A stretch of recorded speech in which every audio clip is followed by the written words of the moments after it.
نہ تمہیں تمہاری اولاد، نہ تمہارے اموال، نہ تمہاری تجارت، نہ کاروبار اللہ کے ذکر سے غافل نہ کر سکے۔ پنجابی میں کہتے ہیں کہ ہتھ کارول اور دل یارول۔ کام کر رہے ہیں آپ، لیکن یہ کہ دل اللہ کے ساتھ لگا ہوا ہے، زبان تر ہے اللہ کی یاد سے۔ جو قرآن یاد ہے، گاڑی میں آپ بیٹھے جا رہے ہیں، 2 گھنٹے آپ کو کار میں لگانے ہیں، قرآن شریف پڑھتے جائیے، اس سے بڑا ذکر ہی کوئی نہیں۔ یہ ہے پریونشن۔ اب اگر مرض ہو جائے تو کیا؟ اس کے لیے 2 چیزیں ضروری ہیں۔ ایک دیکھیے، عجیب ہے یہ، نفاق کا علاج انفاق سے، صرف ایک الف لگا نا، انفاق کے معنی اور ہے۔ یہ بنا ہے کس سے؟ نفقت الدراہم، پیسے ختم ہو گئے، مک گئے، یا نفق الفرس، گھوڑا مر گیا۔ تو مال کو کھپانا، لگانا اللہ کی راہ میں، اگر دل میں نفاق کی کوئی آلائش آئی ہے تو اس کا ازالہ ہوگا انفاق فی سبیل اللہ سے۔ مال اللہ کی راہ میں دیجئے، صدقہ کیجئے، خیرات کیجئے، دیجئے، اللہ کے دین میں لگائیے۔ جتنا لگائیں گے نفاق دھل جائے، اس لیے کہ اصل سبب نفاق کا ہے ہی حب دنیا، دنیا کی محبت۔ لہذا اس کا ازالہ ہوگا جو سب سے محبوب شے ہے، مال۔ انہ لحب الخیر لشدید، مال محبوب ترین ہے کہ نہیں؟ لہذا اس کو اللہ کی راہ میں لگائیں گے تو وہ نفاق دھل جائے گا۔ اور ایک اور چیز ہے جو بہت اہم ہے، بہت ہی شعوری طور پر اس کا اہتمام کیجئے۔ جس وقت دین کے کسی فرض کی انسان کو سمجھ آ جائے، اس کا شعور پیدا ہو جائے، پھر ڈیلے نہ ہو۔ ذرا سا ڈیلے جو ہے اس پر عمل کرنے میں، یہ در حقیقت نفاق کو جڑ پکڑنے کا موقع دینا ہے۔ امیڈیٹ ایکشن، ایک بات سمجھ میں آ گئی، فوراً عمل کرو۔ اس میں شیطان کیا کرتا ہے؟ ذرا ٹھہر جاؤ، ابھی دیکھو یہ فرض ہے، یہ ذمہ داریاں ہیں، یہ کرنا ہے، اور پھر لگا دینا اپنے آپ کو۔ بہت سے لوگ کہتے ہیں بس یہ ریٹائرمنٹ کے بعد تو سارا میں دین کے لیے وقف کر دوں گا۔ اول تو خدا کے بندے، تمہارے اندر رہ کیا جائے گا ریٹائرمنٹ کے بعد؟ سارا تو کھپ چکو گے، رہ کیا جائے گا؟ دوسرے یہ کہ یہ بھی جان لیجئے کہ کار دنیا کسے تمام نہ کرد، ریٹائرمنٹ کے بعد کون فارغ ہو جاتا ہے؟ بیٹوں بیٹیوں سے فارغ ہوئے تو پوتے پوتیاں موجود ہیں، نواسے نواسیاں موجود ہیں، کبھی بھی وہ بوجھ ختم نہیں ہوتا زندگی کا۔ وہ تو یہ کہ آج بات سمجھ میں آئی ہے تو آج عمل ہونا چاہیے۔ قرآن مجید میں سورہ انعام میں بڑی شدید وعید آئی ہے، الفاظ ہیں یہ، وَنُقَلِّبُ أَفْئِدَتَهُمْ وَأَبْصَارَهُمْ كَمَا لَمْ يُؤْمِنُوا بِهِ أَوَّلَ مَرَّةٍ۔ انسان پر ایک حقیقت کا انکشاف ہوا کہ یہ بات حق ہے، فوراً تسلیم کرے، کسی مصلحت کی وجہ سے، کسی بزدلی کی وجہ سے، کسی لالچ کی وجہ سے، کسی اپنی سیادت یا قیادت کی وجہ سے۔ کیسے مان لوں؟ لوگ کہیں گے کہ یہ نیچے ہو گیا، وہ اونچا ہو گیا جس کی بات مانی، کسی وجہ سے رک گئے، تو اللہ تعالیٰ اندر سے وہ جو استعداد ہے حق کو پہچاننے کی وہ سلب کر لیتا۔ وَنُقَلِّبُ أَفْئِدَتَهُمْ وَأَبْصَارَهُمْ، ہم الٹ دیں گے ان کے دلوں کو بھی اور ان کی آنکھوں کو بھی۔ کیوں؟ كَمَا لَمْ يُؤْمِنُوا بِهِ أَوَّلَ مَرَّةٍ، اس لیے کہ وہ پہلی مرتبہ جب انکشاف حق ہوا ہے وہ ایمان نہیں لائے۔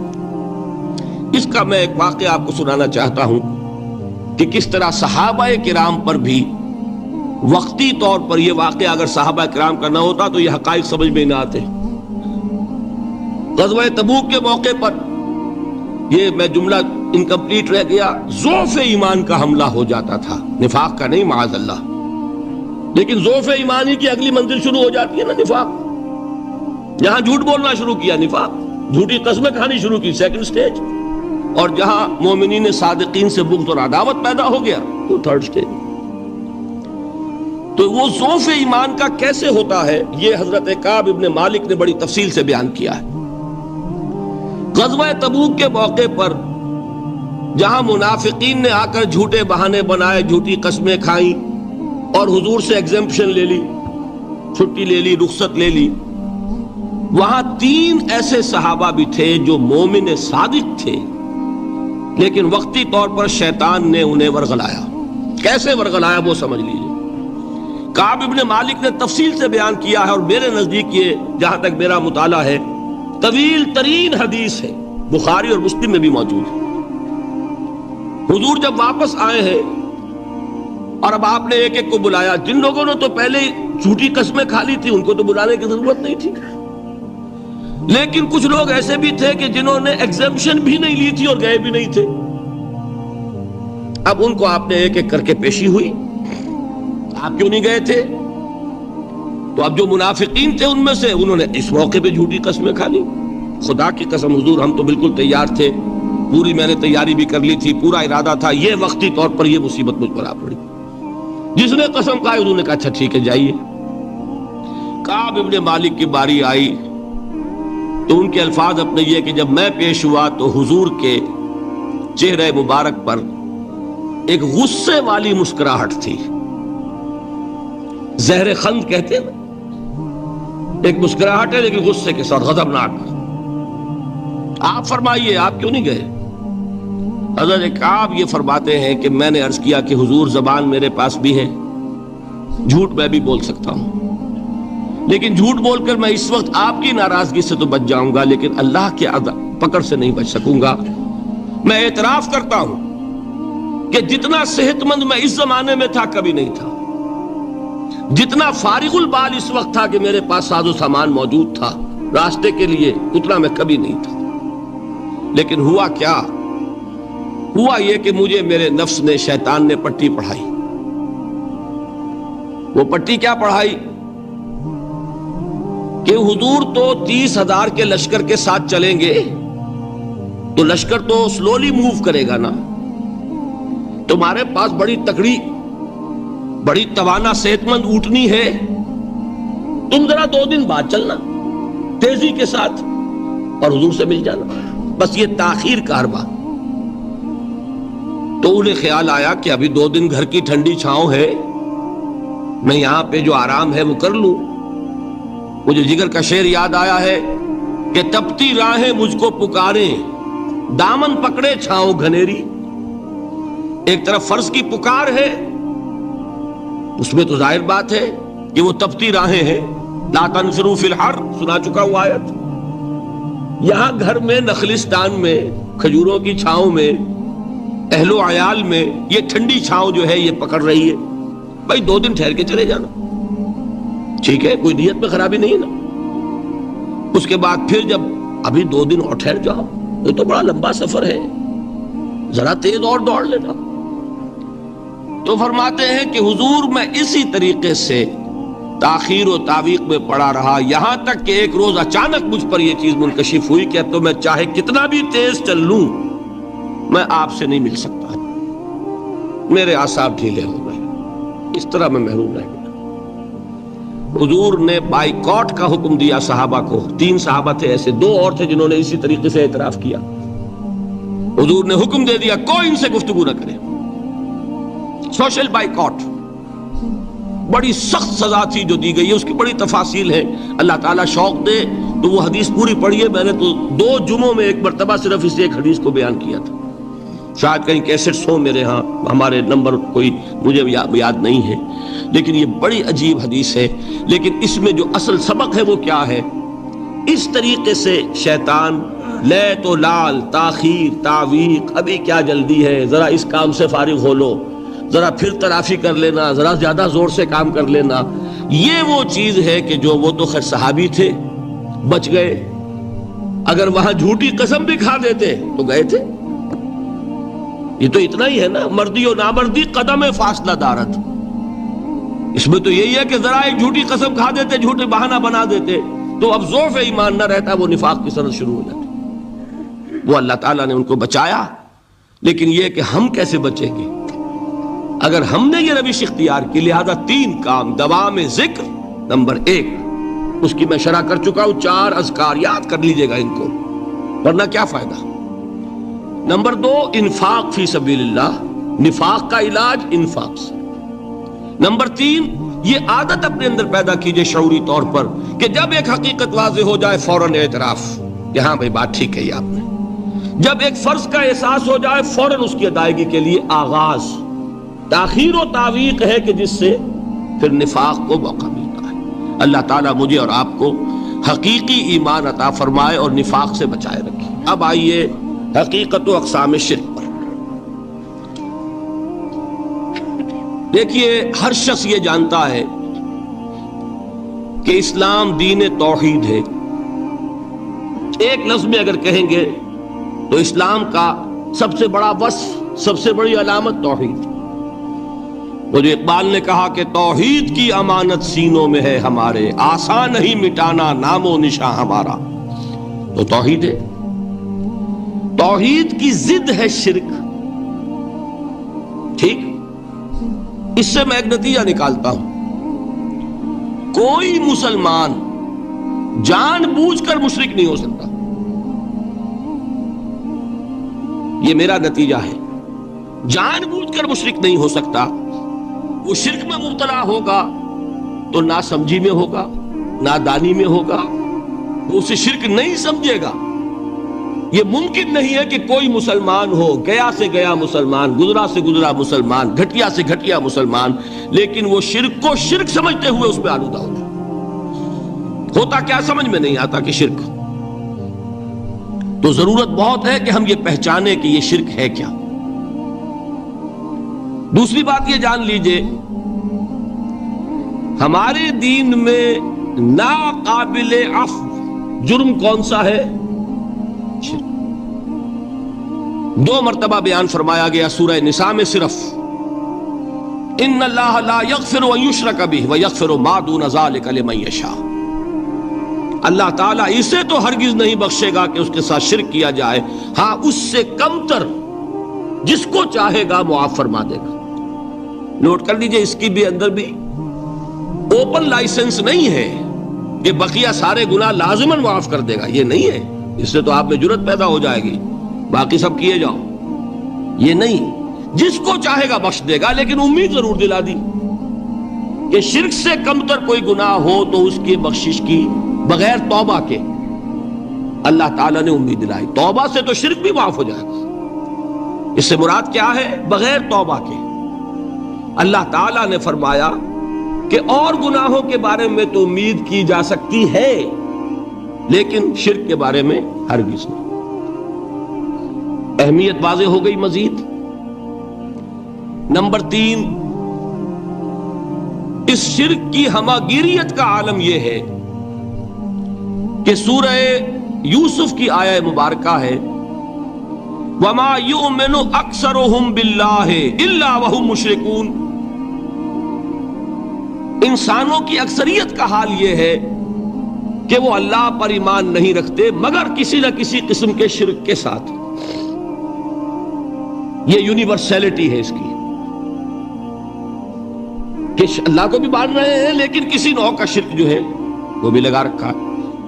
وَمَا يُؤْمِنُ أَكْثَرُهُمْ بِاللَّهِ.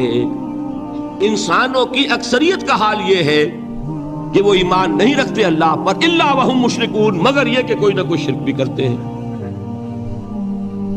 چوتھی بات یہ سمجھیے کہ شرک ہر دور میں بھیس بدل کر آتا ہے. یہ ضروری نہیں ہے کہ شرک کی جو قسمیں آج سے 200 برس پہلے تھیں صرف وہی آج بھی رہے. ہو سکتا ہے کہ بالکل نئی شکلیں اس شرک نے اختیار کر لی.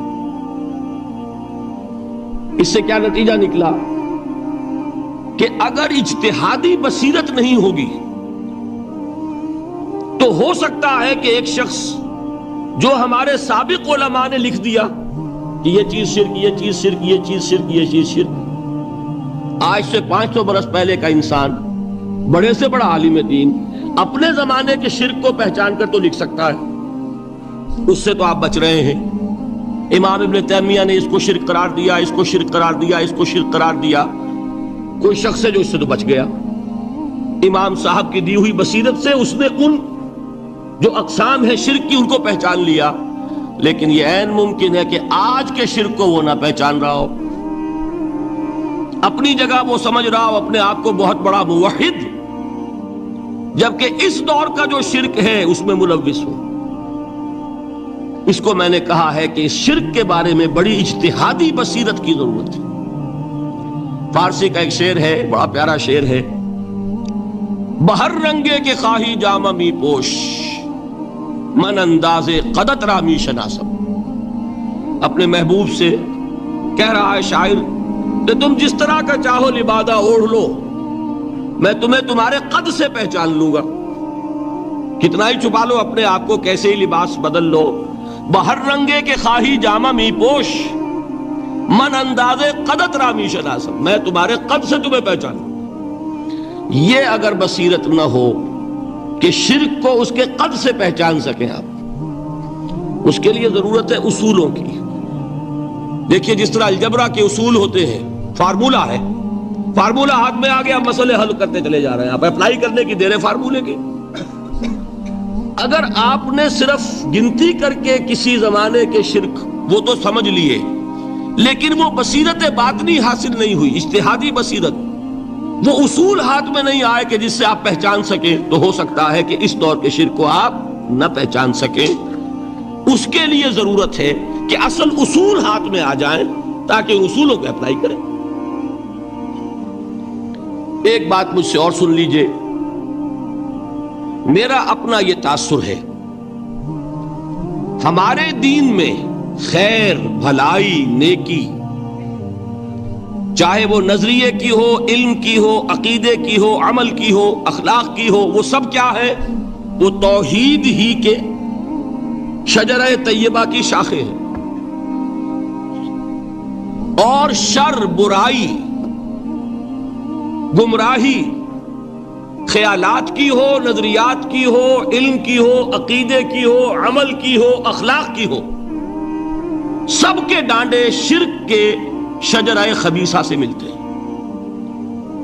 اس شجرہ خبیثہ کے برگوبار ہے جو بھی برائی ہے، عمل کی یا علم کی، اور اس شجرہ طیبہ کے برگوبار ہے جو بھی خوبی ہے، عمل کی یا عقیدے۔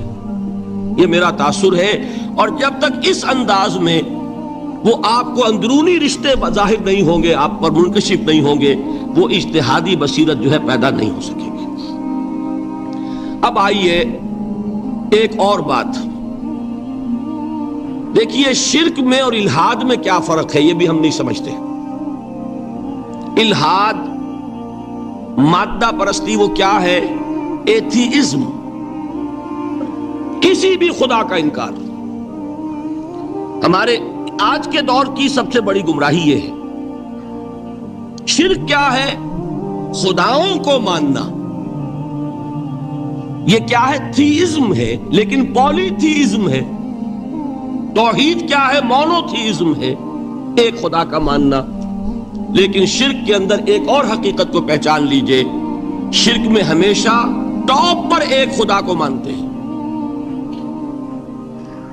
باقی سارے خدا نیچے ہوتے ہیں، اوپر جا کر وہ توحید ہوگی ہمیشہ۔ کوئی مشرکانہ نظام ایسا نہیں ہے جو ٹاپ پر جا کر توحید نہ بن جائے۔ دیکھیے ہندو دیویاں، دیوتا بے شمار، لیکن مہادیو وہ بھی کیا دو ہیں؟ مہادیو وہ تو ایک ہے۔ انگریزی میں گاڈز، گاڈیسز، لیکن وہ چھوٹے جی سے لکھے جائیں گے، چھوٹے جی سے لکھے جانے والے گاڈز اینڈ گاڈیسز۔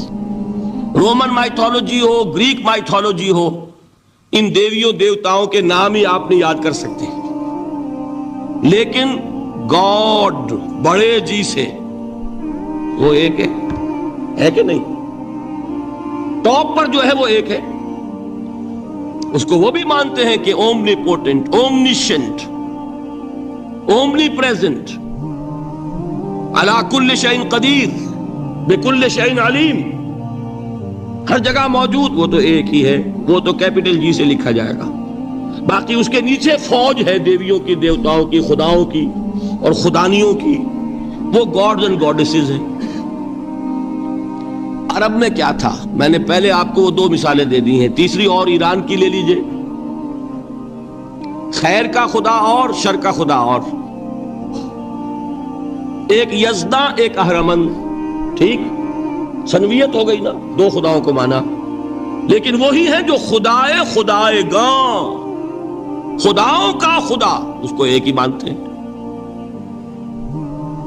یہی معاملہ عرب میں تھا، اللہ وہ ایک ہی تھا ان کے ہاں۔ قرآن میں آتا ہے ان سے پوچھئے وَلَئِن سَأَلْتَهُم مَّنْ خَلَقَ السَّمَاوَاتِ وَالْأَرْضَ لَيَقُولُنَّ اللَّهُ، جب ان سے کہا جاتا ہے کہ کس نے پیدا کیا آسمان اور زمین کو، یہ فوراً کہیں گے اللہ نے۔ وَأَنَّىٰ يُؤْفَكُونَ، تو یہ ماننے کے بعد کدھر جا رہے ہیں؟ وہ کیا کہتے تھے کہ وہ بڑا اللہ تو ایک ہی ہے، لیکن چھوٹے آلہہ ہیں۔ آلہہ اور اللہ میں وہی فرق ہے جو کیپٹل جی کا گاڈ اور چھوٹے جی سے گاڈز اینڈ گاڈیسز، وہی فرق ہے کہ جو مہادیو اور دیویوں اور دیوتاؤں میں ہے، وہی وہاں تھا۔ اللہ وہ ایک اور سپریم، سب سے بالا تر، اس سے اوپر کوئی نہیں، تخلیق میں اس کا کوئی ساجی نہیں، لیکن اس نے کچھ آلہہ ہیں جنہیں کچھ اختیارات تقسیم کیے ہوئے، کچھ اس کے لاڈلی ہستیاں ہیں جو سفارش کر سکتی ہیں۔ بس یہ شرک تھا مشرکین مکہ، بات سمجھ رہے ہیں؟ اس کا جائزہ لیں گے تو آپ کو، اور جو آج شرک کی اقسام میں بیان کروں گا اس کو ہاتھ میں لیں گے تو کسی موحد کا تلاش کرنا مشکل ہو جائے گا۔ ڈھونڈ اب ان کو چراغ رخ زیبا لے کر، آج جن کا نام مسلمان ہے ان کی اکثریت کسی نہ کسی نوع کے شرک میں مبتلا ہے۔ اب آئیے اقسام شرک۔ اقسام شرک میں بھی وہی کیفیت ہے جو نفاق کے بارے میں نے عرض کی تھی کہ ایک تقسیم یہ ہے جو علماء نے کی ہے، ایک ہے عقیدے کا نفاق، ایک ہے عمل کا نفاق۔ اسی طرح ایک ہے عقیدے کا شرک، ایک ہے عمل کا شرک۔ عقیدے میں نہیں ہے، عمل میں ہے۔ ایک تقسیم آپ نے سنی ہوگی شرک جلی، شرک خفی، ایک ہے ننگا شرک، کھلم کھلا شرک، ایک ہے چھپا ہوا شرک جو نظر نہیں آتا۔ لیکن ایک مغالطہ اپنے دل سے نکال دیجئے، بعض لوگ شرک خفی کو شرک نہیں سمجھتے، یہ بہت بڑی غلطی ہے۔ اگر وہ شرک نہ ہوتا تو حضور اسے شرک نہ کہتے، کوئی اور لفظ، عربی زبان کا دامن جو ہے محدود نہیں ہے، پھر اس کے لیے کوئی اور لفظ اختیار فرمایا جاتا ہے وہ شرک۔ لیکن ایک شرک ہے جلی جو نمایاں ہے، نظر آ رہا، ایک ہے شرک خفی جو نظر نہیں آ رہا۔ اور وہ کتنا خفی ہو سکتا ہے اس کی ایک مثال دی حضور نے۔ شرک خفی اتنا خفی ہو سکتا ہے، ذرا مبالغہ دیکھیے جو حضور نے بات کو سمجھانے کے لیے مثال میں جو مبالغہ اختیار فرمایا۔ ایک سیاہ اندھیری رات میں ایک سیاہ پتھر پر ایک سیاہ چیونٹی کو رینگتے ہوئے دیکھنا جتنا مشکل ہے، اتنا ہی شرک خفی کا پہچاننا مشکل ہے۔ بتائیے، آپ نے فرمایا انا افصح العرب، میں عرب کا فصیح ترین انسان ہوں، اس سے آگے کوئی مثال دی جا سکتی ہے؟ اندھیری رات، تاریک رات، پتھر سیاہ، چیونٹی سیاہ، کون دیکھ سکتا؟ جتنا اس کو دیکھنا ناممکن ہے اتنا ہی شرک خفی کا پہچاننا مشکل ہے۔ گویا کہ اس سے تو اللہ ہی بچائے گا تو انسان بچے گا۔ ایک آخری بات تمہیداً اور عرض کر دوں، پھر میں چلوں گا اقسام پر۔ میری جو باتیں آپ کے سامنے آئی اس سے ایک منطقی نتیجہ نکلتا ہے، کوئی شخص اگر حقیقتاً شرک سے بچ جائے، واقعتاً شرک سے بچ جائے، ہر قسم سے بچ جائے، اس سے بھی اوپر کوئی انسان ہوگا۔ گویا کہ یہ آخری منزل ہے، یا یوں کہیے کہ جس شخص کے بارے میں اللہ تعالیٰ یہ مان لے کہ میرا یہ بندہ شرک سے بری ہے، اس سے بڑی سند کوئی ہے؟ دی ہائیسٹ ٹیسٹیمونیل، سب سے بڑی سند، سب سے بڑی تعریف جو بندے کی ہو سکتی ہے وہ کیا ہے؟ یہ مشرک نہیں۔ یہی وجہ دیکھیے آپ قرآن مجید میں حضرت ابراہیم کے ذکر میں دیکھیں گے، ابراہیم کا مقام کیا ہے؟ خلیل اللہ، ابو الانبیاء، امام الناس، تین نسبتیں ہیں، تینوں بڑی عظیم۔ اللہ کے ساتھ نسبت کیا ہے؟ خلیل. واتخذ اللہ ابراہیم خلیلا. ابو الانبیاء کتنے نبی ہیں ان کی نسل میں؟ اسحاق اور اسماعیل سے چلیے، پھر یعقوب اور یوسف، اور پھر چلیے موسیٰ اور ہارون، اور پھر چلیے سارے انبیاء بنی اسرائیل کے حضرت عیسیٰ، پھر یہاں تک کہ محمد الرسول اللہ کس کی اولاد ہے؟ ابراہیم کی. ابو الانبیاء. اور نمبر 3 انی جاعلک للناس اماما، امام الناس. اور قرآن میں جو سب سے بڑی سند انہیں دی جاتی ہے وہ کیا؟ وما کان من المشرکین. تو ابراہیم مشرکین میں سے نہیں تھے. معلوم ہوا کہ یہ سب سے بڑی سند ہے، سب سے بڑا سرٹیفکیٹ ہے، سب سے بڑا ٹیسٹیمونیل ہے جو اللہ کی طرف سے کسی کو مل جائے. میں جو اقسام شرک بیان کرنا چاہتا ہوں تو میری تقسیم ذرا مختلف ہے. اب وہ ذرا اپنے ذہن میں وہ نقشہ بنا لیجئے، آپ بنایا کرتے ہیں ایک، اس کو پھر 3 میں تقسیم کیجئے. شرک کی 3 بڑی بڑی قسمیں ہیں. شرک فی الذات نمبر 1، شرک فی الصفات نمبر 2، شرک فی الحقوق نمبر 3. اور یہ میں عرض کر دوں آپ سے پہلے ہی، یہ مضمون بہت طویل ہے. میں آج صرف یہ کروں گا کہ خاکہ مکمل کر دوں. اب اس خاکے میں رنگ بھرنا، وہ تو ایک موضوع پر شرک فی الذات پر پوری تقریر ہونی چاہیے، شرک فی الصفات پر ہونی چاہیے. 1 گھنٹے کے میرے 6 کیسٹ ہیں اللہ کے فضل و کرم سے، جو کئی سال سے وہ پھیل رہے ہیں. 6 گھنٹے میں نے ان چیزوں کو بیان کیا. وہ موجود ہوں گے، لیکن آج وہ خاکہ ذہن میں بنا لیجیے، اور کچھ آپ کو الجبرے کے فارمولے ہاتھ میں آ جائیں تاکہ خود آپ میں صلاحیت پیدا ہو جائے پرکھنے کی کہ اس فارمولے کو اپلائی کر کے دیکھ لیں یہ شرک ہے یا نہیں. یہ 2 کام تو میں انشاءاللہ آج کر دوں گا، آپ مطمئن رہیں. باقی یہ کہ تفصیل، وہ تو ہر سلسلے میں تفصیل پھر بہت ہوگی. وہ شوق ہو تو وہ کیسٹس آپ سنیے. تو 3 تقسیمیں ہو گئی. شرک فی الذات، اللہ کی ذات میں کسی کو شریک کر دینا، یہ سب سے زیادہ نمایاں، سب سے زیادہ جلی، سب سے زیادہ عریاں، اور اللہ تعالیٰ کو سب سے زیادہ مبغوض اور ناپسند شرک. شرک فی الصفات نمبر 2، یہ ایک علمی مسئلہ ہے جس میں آدمی ٹھوکر کھا جاتا ہے اگر محتاط نہ ہو. بڑے سے بڑے آدمی کو ٹھوکر لگ جائے گی. اس کا میں فارمولہ صرف آپ کو دوں گا، وہ ذہن میں رکھ لیجئے، پھر جہاں چاہیں اپلائی کیجئے، انشاءاللہ تعالی آپ کو ٹھوکر نہیں لگے گی. شرک فی الحقوق، اسی کا دوسرا نام شرک فی العبادت ہے. اللہ کا حق کیا ہے بندے پر؟ بندہ اللہ کی عبادت کرے، لیکن اس کو 5 اس کے مظہر ہے، وہ ان میں گن کر بتا دوں گا کہ یہ شرک فی العبادت ہے. شرک فی العبادت کی اکثر شکلیں وہ ہیں کہ جو عملی شرک علماء جسے کہتے ہیں، اور اس کی شکلیں وہ ہو جائیں گی جن کو شرک خفی کہتے ہیں. تو سب سے جلی شرک فی الذات، سب سے خفی شرک فی الحقوق یا شرک فی العبادت. درمیان میں ایک علمی اعتبار سے مسئلہ ہے شرک فی الصفات کا. اب آئیے سب سے پہلے شرک فی الذات. اس کی 2 قسمیں، اب اس کو تقسیم کیجئے 2 میں. ایک قسم جو زیادہ جلی ہے، زیادہ عریاں ہے، زیادہ ننگی ہے.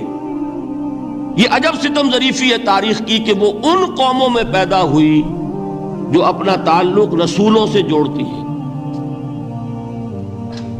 کیا کہ کسی کو خدا کا بیٹا بنا دینا، بیٹی بنا دینا. اب ظاہر بات ہے بیٹا بیٹی بنا دینا بالکل ہم پلہ کر دیا کہ نہیں؟ نو وہی ہو گئی کہ نہیں؟ دیکھیے غور کیجئے. گدھے کا بیٹا گدھا ہوگا، گھوڑے کا گھوڑا ہوگا، خدا کا خدا ہوگا. انسانوں میں آ جائیے، سید کا بیٹا سید ہوگا، مغل کا بیٹا مغل ہوگا. یہ بالکل ہم کفو بنا دینے والی بات ہے، بالکل ہم پلہ، ہم جنس، ہم نوع. یہ بدترین شرک ہے. آپ کو معلوم ہے یہ شرک کن میں پیدا ہوا؟ یہود کے ایک گروہ میں پیدا ہوا جنہوں نے حضرت عزیر کو خدا کا بیٹا قرار دیا. قالت الیہود عزیر ابن اللہ. سب سے زیادہ پیدا ہوا عیسائیوں میں جنہوں نے حضرت مسیح کو خدا کا بیٹا قرار دیا. اور واقعہ یہ ہے کہ اس گمراہی میں ان سے آگے کوئی نہیں جا سکتا. ان بدبختوں نے یہاں تک صراحت کی ہے کہ مسیح خدا کا صلبی بیٹا ہے. اس لیے کہ دو لفظ آتے ہیں، ایک ہوتا ہے ابن، ایک ہے ولد. ان میں ذرا فرق ہے. ابن کا لفظ عربی زبان میں کسی اور سینس میں بھی استعمال ہوتا ہے. ابن السبیل کسے کہتے ہیں؟ مسافر کو. تو کیا وہ مسافر اور کیا وہ رستے کا بیٹا ہوتا ہے، سبیل کا بیٹا؟ ابن الوقت کسے کہتے ہیں؟ اپارچونسٹ. ابن الوقت کوئی اصول نہیں. گنگا گئے تو گنگا رام اور جمنا آئے تو جمنا داس. یہ کیا ہے؟ ابن الوقت. لیکن ابن کے معنی جو ہے وہ بیٹے کے بھی ہے، تو تعویل ہو سکتی ہے. لیکن انہوں نے ولد کہا ہے. ولد کسے کہتے ہیں؟ صلبی بیٹے. یہ بدترین شرک ہے. یہی وجہ ہے کہ قرآن مجید میں آپ دیکھیں گے کہ جتنا غضب اللہ کا ان پر بھڑکا ہے اس عقیدے پر. وَيُنذِرَ الَّذِينَ قَالُوا اتَّخَذَ اللَّهُ وَلَدًا. یہ قرآن نازل ہوا ہے محمد پر صلی اللہ علیہ وسلم تاکہ وہ خبردار کریں انہیں جنہوں نے یہ کہا ہے کہ اللہ نے کسی کو بیٹا بنایا. یہ سورہ کہف میں ہے، اور اگلی سورت سورہ مریم میں تو ایسا غضب اللہ کا ظاہر ہوتا ہے. وَقَالُوا اتَّخَذَ الرَّحْمَنُ وَلَدًا لَقَدْ جِئْتُمْ شَيْئًا إِدًّا تَكَادُ السَّمَاوَاتُ يَتَفَطَّرْنَ مِنْهُ وَتَنشَقُّ الْأَرْضُ وَتَخِرُّ الْجِبَالُ هَدًّا أَن دَعَوْا لِلرَّحْمَنِ وَلَدًا وَمَا يَنبَغِي لِلرَّحْمَنِ أَن يَتَّخِذَ وَلَدًا. انہوں نے کہا کہ رحمان نے کسی کو بیٹا بنایا. تم بہت بڑی گستاخی کی بات کر رہے ہو. تمہاری اس گستاخی کی وجہ سے آسمان پھٹ پڑنے کو ہے، زمین شق ہو جانے کو ہے، اور قریب ہے کہ پہاڑ ایک دھماکے کے ساتھ گر جائیں کہ انہوں نے خدا کے لیے بیٹا تصنیف کر دیا. حالانکہ اللہ رحمان اس کی شان اس سے بہت بلند و بالا ہے کہ اس کے کوئی بیٹا ہو. اس کی وجہ بھی سمجھ لیجئے کہ بیٹے کی ضرورت کسے ہوتی ہے؟ جو خود فانی ہو. کیوں ہے آپ کو طلب بیٹے کی؟ ہم نہ ہوں گے ہمارا نام زندہ رہے گا. یہ ایک اٹرنل ہونے کی خواہش ہے، انہیرنٹ. نام چلے گا. اسی لیے بیٹی سے آدمی سمجھتا ہے کہ نام نہیں چلتا. یہ طلب جو ہے بیٹے کی کیوں ہے؟ بیٹے سے نسل چلتی ہے. اس کی ضرورت کس کو ہے؟ جو خود فانی ہے. وَمَا يَنبَغِي لِلرَّحْمَنِ أَن يَتَّخِذَ وَلَدًا. جو خود باقی ہے ہمیشہ کے لیے، اس کو کوئی احتیاج نہیں. تو آپ نے بات سمجھ لی. میں بہت مختصر بات کروں گا آج. اسی طریقے سے حضرت ابراہیم کی نسل سے تھے جو مکے کے لوگ اور عرب کے لوگ، بنی اسماعیل. جو موحد کامل تھا ابراہیم، جس کو اتنی مرتبہ سند ملی وما کان من المشرکین، ان کی نسل میں وہ لوگ تھے جنہوں نے فرشتوں کو خدا کی بیٹیاں بنا دیا. یہ جو ان کی دیویاں تھیں یہ مؤنث، لات، عزا، منات، یہ سب کیا مؤنث نام ہے. انہوں نے یہ کہا کہ فرشتے جو ہیں وہ خدا کی بیٹیاں. اصل میں عقیدہ کیسے ہوتا ہے؟ انہوں نے کہا بڑے لاڈلے ہیں، لاڈلی ہوتی ہے بیٹی بہت زیادہ، تو یہ خدا کی بیٹیاں ہیں. ہوتے ہوتے ان کا یہ عقیدہ ایسا پکا ہوا کہ بجائے استعارے کے اب انہوں نے حقیقت بنا دیا یہ خدا کی بیٹیاں. ان پر قرآن مجید نے کئی جگہ پر ذرا ایک لطیف انداز میں تنزیہ پیرائے میں بھی کہا ہے کہ بھائی تم نے خوب کیا. انہوں نے الاٹ کیا تو بیٹا تو کیا، تم نے اللہ کو الاٹ کی تو بیٹیاں کی جو تمہیں خود پسند نہیں. الکم البنون، تمہارے لیے بیٹے ہوں، وَلَهُ الْبَنَاتُ، اور اس کے لیے بیٹیاں. تو یہ تو ذرا ایک لطیف انداز ہے، تنزیہ پر آیا ہے. لیکن ان تینوں کو اب آپ ایک جگہ کر لیجئے. بیٹا بیٹی قرار دینے کا شرک، یہ کیا ہے؟ شرک فی الذات، ہر اعتبار سے اللہ کا مثل بنا دینا، ہم کف بنا دینا، ہم پلہ بنا دینا، ذات میں شریک کر دینا، یہ بدترین شرک ہے۔ یہی وجہ ہے، دیکھیے قرآن مجید کی عظیم ترین سورت کون سی ہے؟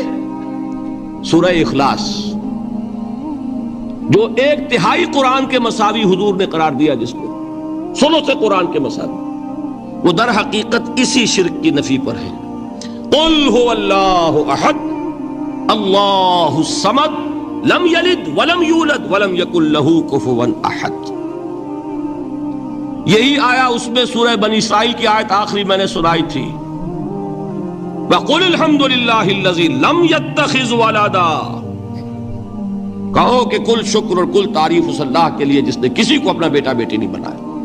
ولد دونوں پر جاتا ہے، اولاد جیسے آپ کہتے ہیں، اولاد بیٹا بیٹی شریک ہوتے ہیں، نہ اس کا کوئی بیٹا نہ اس کی کوئی بیٹی، نہ وہ جنا گیا نہ اس نے کوئی جنا۔ ایک قسم تو یہ ہوئی شرک فی الذات کی۔ دوسری قسم کیا ہے؟ یہ ان مذاہب میں ہوئی ہے جو نبیوں اور رسولوں کی طرف نسبت نہیں رکھتے بلکہ فلسفیانہ مذاہب ہیں۔ ہندوستان کے اکثر مذاہب فلسفیانہ ہیں۔ فلسفیانہ مذاہب میں یہ شرک فی الذات کس شکل میں پیدا ہوا؟ 2 شکلیں پیدا ہوئی، ایک ہماؤست اور ایک حلول۔ حلول کیا ہے؟ اللہ نے کسی انسان کے اندر اپنے آپ کو حل کر دیا، انسانی شکل میں وہ خود ظاہر ہو گیا۔ اوتار کا عقیدہ، انگلش میں گاڈ انکارنیٹ، عیسائیوں میں بھی حضرت مسیح کو گاڈ انکارنیٹ بھی قرار دیا جاتا ہے۔ خود خدا نے یہ شکل اختیار کر لی۔ رام چندر جی ہوں، کرشن جی مہاراج ہوں، کیا ہے؟ یہ اوتار ہیں۔ اللہ نے ان میں حلول کیا یا اللہ نے ان کی شکل میں ظہور کیا۔ سمجھ میں آگے؟ اور ایک عقیدہ کیا ہے؟ یہ بڑا فلسفیانہ مسئلہ ہے، دیکھیے بڑا ٹیڑھا مسئلہ ہے یہ، لیکن میں اس وقت اس کی تفصیل میں نہیں جاؤں گا، بہت باریک باتیں ہو جائیں گی۔ مسئلہ کیا ہے کہ اگر خدا کو مان لے تو پھر سوال یہ ہے کہ خدا نے اس کائنات کو کیسے پیدا کیا؟ یہ ایک سوال آتا ہے ذہن میں، جس کے نہیں آتا وہ کہے گا پاگل پن ہے، خامخواہ اس پر کیوں سوچتے ہیں، لیکن جس کے ذہن میں سوال آ گیا اس کے لیے بڑی مصیبت ہو جاتی۔ وہ تو سوچتا ہے، انسان کا اختیار نہیں ہوتا اپنے ذہن پر، وہ لاکھ روکے اسے مت سوچو، وہ اور سوچے گا۔ یہ مصیبت ہے فلسفیوں کی۔ کیسے پیدا کی؟ اب ایک تصور تو یہ ہے کہ جیسے یہ میز ہے، بڑھئی نے بنایا اس کو، بڑھئی علیحدہ ہے، میز علیحدہ ہے، لیکن اس میں یہ بات ماننی پڑے گی کہ پہلے کوئی چیز تھی جس سے میز بنائی، لکڑی تو تھی نا، اس سے میز بنائی۔ لہذا ہندوؤں میں ایک عقیدہ یہ ہے کہ خدا بھی قدیم، مادہ بھی قدیم۔ خدا نے اس مادے سے یہ شے بنا دی، مادے سے یہ بنا دی۔ وہی مٹی کی تغاری ہوتی ہے، کمہار اس سے کوئی رکابی بنا دیتا ہے، کوئی وہ ہنڈیا بنا دیتا ہے، کوئی گھڑا بنا دیتا ہے۔ مٹی تو ہے نا پہلے، تو مادہ بھی قدیم، خدا بھی قدیم، اور مادے سے خدا نے یہ شکلیں بنا دی۔ ٹھیک، یہ بھی سنویت ہو گئی، توحید تو ختم ہو گئی۔ تو جن لوگوں کا ذہن تھا توحیدی لیکن اس مسئلے میں الجھ گئے، انہوں نے ایک اور شکل تجویز کی کہ خدا خود ہی اس شکل میں تبدیل ہو گیا۔ کیسے؟ جیسے برف پگھلتی ہے تو پانی بن جاتا ہے۔ پانی کہاں سے آیا؟ برف سے۔ اب کوئی پوچھے برف کہاں ہے؟ بھائی یہی پانی ہے، یہی برف ہے یا نہیں؟ اسی پانی کو آگ کے اوپر آپ نے رکھ دیا، وہ بھاپ بن گئی۔ اب آپ کہیں برف کہاں ہے، پانی کہاں ہے؟ یہی بھاپ جو ہے یہی در حقیقت پانی ہے، یہی بھاپ جو ہے یہی برف ہے۔ یہ ہے وہ ہماؤس پینتھیزم جس کو انگریزی میں کہتے ہیں، کہ خود خدا نے روپ دھار لیا اس کائنات کا۔ یہ 2 فلسفے ہیں۔ کیا ہے یہ؟ بدترین شرک ہے۔ پہلی اگر شکل ہے تو وہ انسان خدا قرار پا گیا، جس کو اوتار مانا وہ خدا ہو گیا کہ نہیں؟ اور دوسری شکل میں تو ہر چیز ہی خدا ہے، یہ بھی خدا، یہ بھی خدا، پتھر بھی خدا، درخت بھی خدا، ہر چیز خدا۔ اس لیے کہ وہ برف پگھلی ہے تو پانی بنا ہے، وہ پانی چاہے زیر زمین آ رہا ہے، وہ پانی چاہے زمین کے اوپر دریا کی شکل میں آ رہا ہے یا زمین میں سوتے چل رہے ہیں، پانی تو وہی برف ہے جو پہاڑوں پر ہمالیہ پر پڑا ہوا ہے، وہی پگھل رہا ہے، یہ کچھ بن رہا ہے۔ یہ ہے شرک فی الذات کی دوسری قسم جو دنیا میں رہی، پینتھیزم اور انکارنیشن، یا حلول اور ہماوست۔ سمجھ میں آگے؟ اب میں ایک بات آپ سے عرض کروں گا، اللہ کا اس امت پر بہت بڑا فضل ہے جس کا آپ کو شکر ادا کرنا چاہیے۔ اس نوع کے شرک سے یہ امت 15ویں صدی شروع ہو جانے کے باوجود تاحال بحیثیت مجموعی محفوظ ہے۔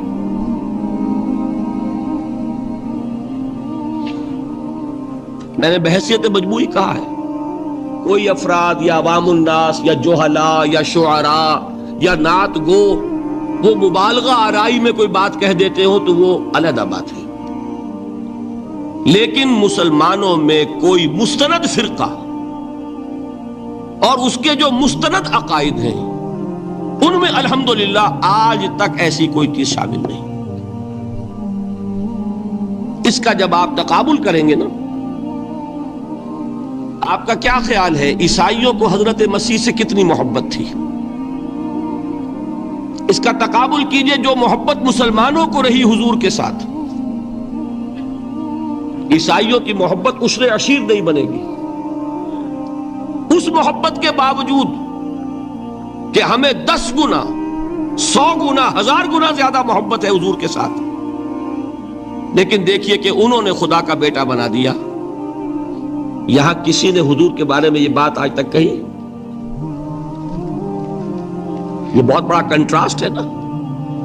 یہ در حقیقت عقیدت اور محبت کا غلو ہوتا ہے، تو عقیدت اور محبت کی کمی تو یہاں بھی نہیں، الحمدللہ ان سے زائد ہے، لیکن الحمدللہ ثم الحمدللہ ثم الحمدللہ خدا کا بیٹا تو کسی نے نہیں بنایا۔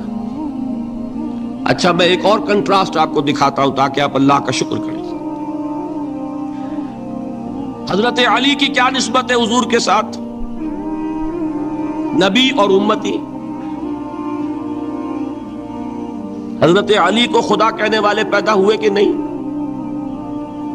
بتائیے نا، کیا وجہ ہے کہ علی کو خدا کہنے والے پیدا ہوئے لیکن محمد کو خدا کہنے والا پیدا نہیں ہوا صلی اللہ علیہ وسلم ورضی اللہ تعالی عنہ؟ بہت اہم بات ہے، غور کیجئے گا اس میں۔ حالانکہ حضرت علی کا رتبہ کہاں، حضور کا کہاں؟ آج بھی آپ دیکھیے، آپ کے جاہل عوام کے زبان پر نعرہ یا علی مدد کا ہوتا ہے، یا محمد مدد کسی نے کہا آج تک؟ یہ یا محمد لکھنے کے کام آتا ہے صرف، وہ مسجد پہ لکھ دو تاکہ پتہ چل جائے یہ فلاں فرقے کی مسجد ہے، دوسرا خود ہی بھاگ جائے وہاں سے۔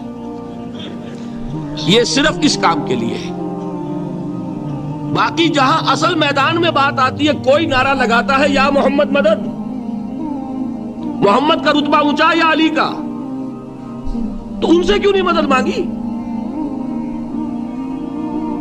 یہ سوالات آپ کے سامنے رکھ رہا ہوں میں۔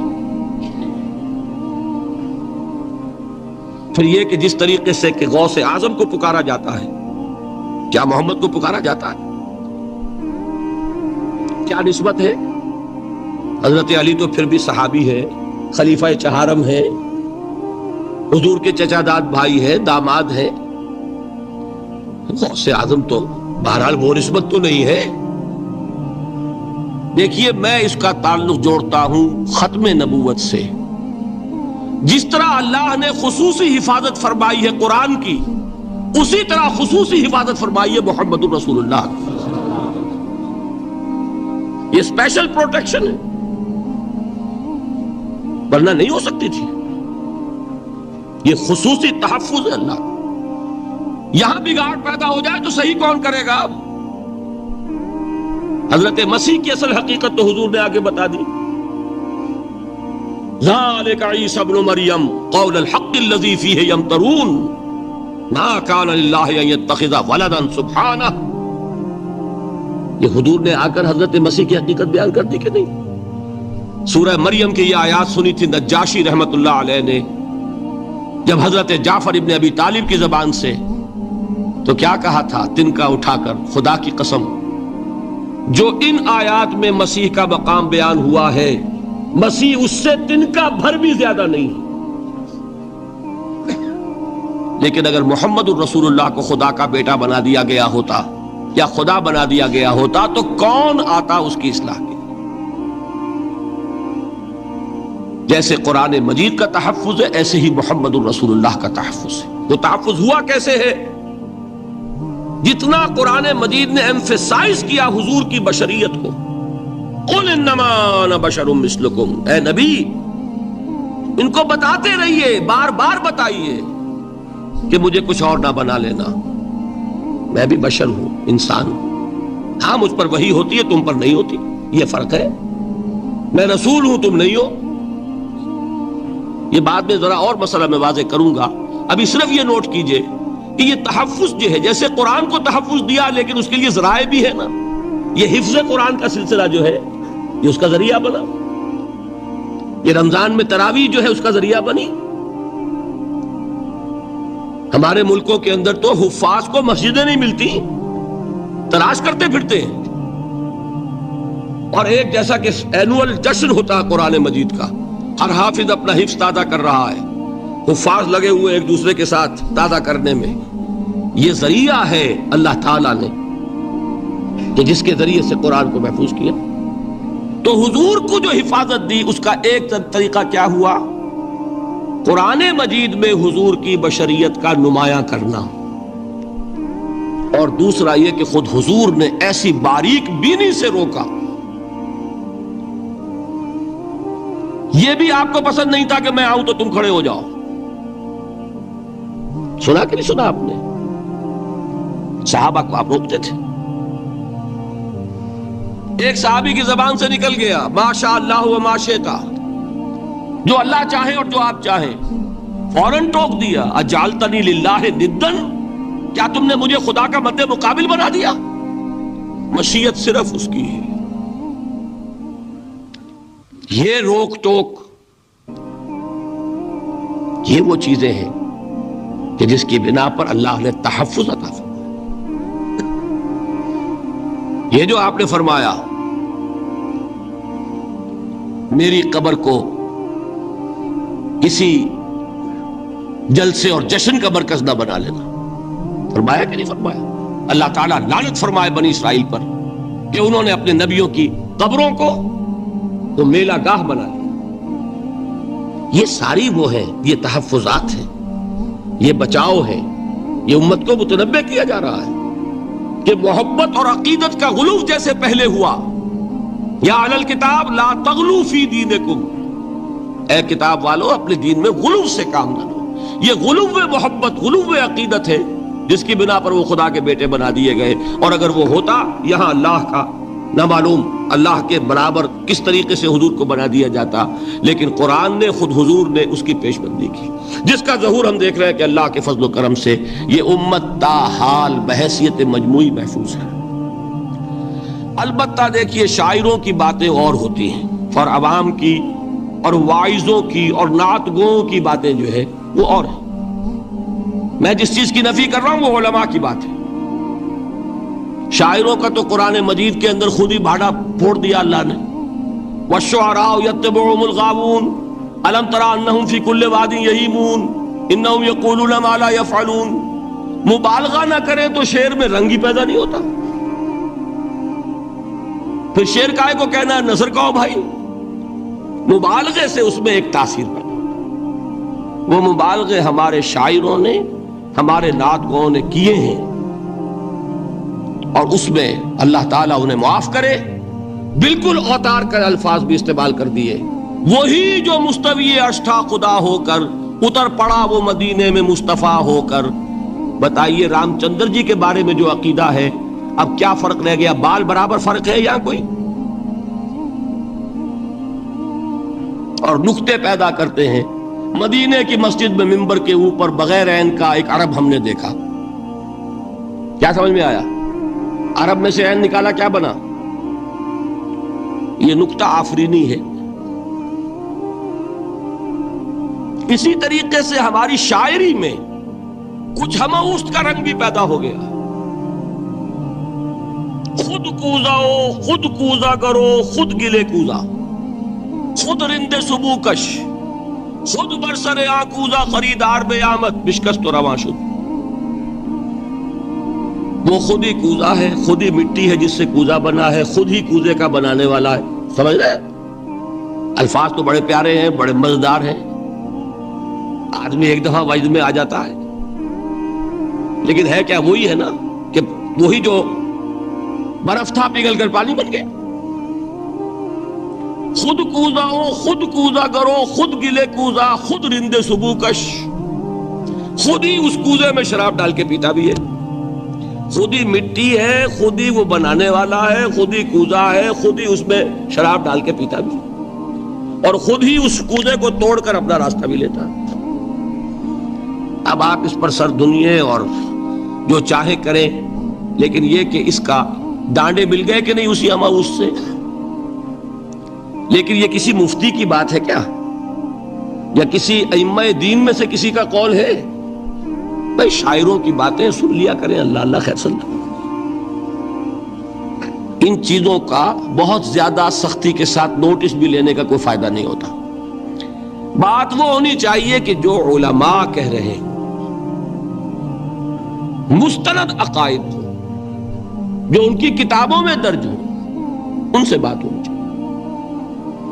تو یہ چیزیں، یہ گمراہیاں آئی ہیں، لیکن الحمدللہ ثم الحمدللہ کہ یہ عوام میں ہے، جہلاء میں ہے، شعراء میں ہے، نعت گوؤں میں ہے، یہ کسی بھی مستند دینی فرقے کے مستند علماء میں ہم کے ہاں موجود نہیں۔ البتہ ایک مسئلہ جو ہے نور اور بشر کا، وہ ذرا تھوڑا سا میں حل کر دوں آج۔ آپ سمجھتے ہوں گے لا ینحل ہے۔ میں نے جس طرح کہا تھا کہ امام بخاری کا قول بھی 100% درست اور امام ابو حنیفہ کا بھی 100% درست ثابت کیا کہ نہیں، اسی طرح میں کہتا ہوں جو حضور کو بشر کہتے ہیں وہ بھی 100% درست، جو حضور کو نور کہتے ہیں وہ بھی 100% درست۔